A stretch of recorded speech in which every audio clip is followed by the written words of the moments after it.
Welcome to this tutorial on Remove-Item, the PowerShell cmdlet used for deleting files and folders. Remove-Item is one of the most powerful commands in PowerShell's file system management toolkit.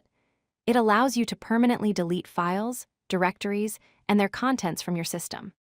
Throughout this video, you'll learn the essential syntax, important safety parameters, and best practices for using this command effectively and safely. Let's start with the basic syntax of Remove-Item. To delete a simple file, you use Remove-Item followed by the -path parameter and the file path in quotes. For example, Remove-Item -path c:\file.txt. The same syntax applies to folders. To delete an empty folder, you would write Remove-Item -path c:\folder. The -path parameter specifies the location of the item you want to delete. This is the foundation of all deletion operations in PowerShell.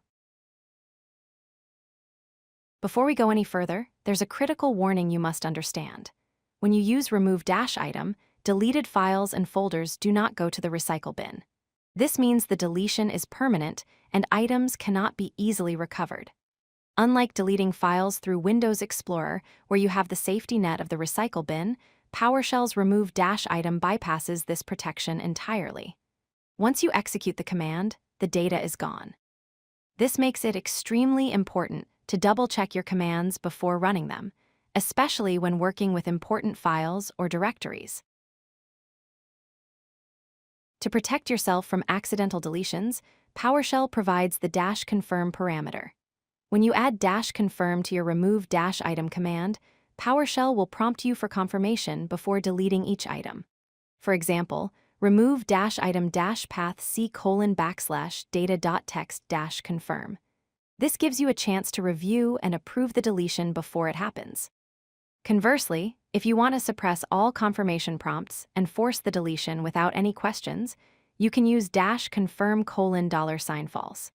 This is useful in automated scripts, but should be used with extreme caution since it removes all safety checks.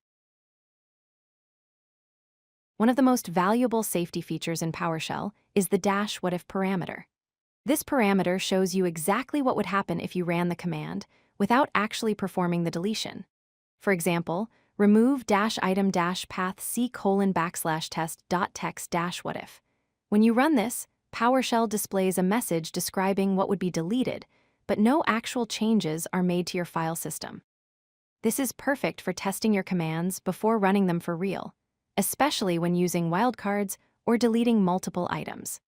You can use -WhatIf with complex deletion operations like Remove-Item -path c:\folder \****WhatIf to preview what would be deleted. Sometimes you need to delete files that have special attributes like read-only, hidden, or system files. This is where the -force parameter comes in. The -force parameter allows you to delete items that are normally protected. For example, Remove-Item -path c:\read-only.txt-force. This will delete the file even if it's marked as read-only. The -force parameter is also required when deleting folders that contain files and subfolders. You must combine it with the -recurse parameter like this. Remove-Item -path c:\folder-recurse-force. Without -force, PowerShell will prompt you for each item or may fail to delete protected files. Let's look at some practical, real-world examples.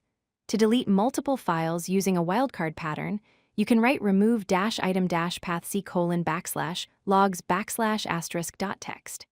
This deletes all text files in the logs folder. To delete an entire folder and all its contents, including subfolders and files, use Remove-Item -path c:\temp-recurse-force. The -recurse parameter tells PowerShell to delete everything inside recursively. For a safer approach when dealing with important files, combine the -confirm parameter. Remove-Item -path c:\important\****confirm. This prompts you to confirm each deletion, giving you control over what gets removed. Let's recap the key takeaways from this tutorial. First, Always use -WhatIf to test your deletion commands before running them for real. This prevents costly mistakes and helps you understand exactly what will be deleted. Second, use -confirm for safety when deleting important files or multiple items.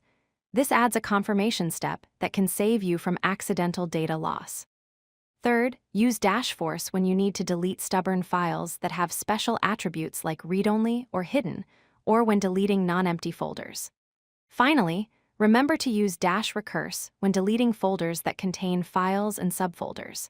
By following these best practices, you can use remove-items safely and effectively in your PowerShell workflows. If you like this video, hit that like button and don't forget to subscribe. Visit codelucky.com for more such useful content.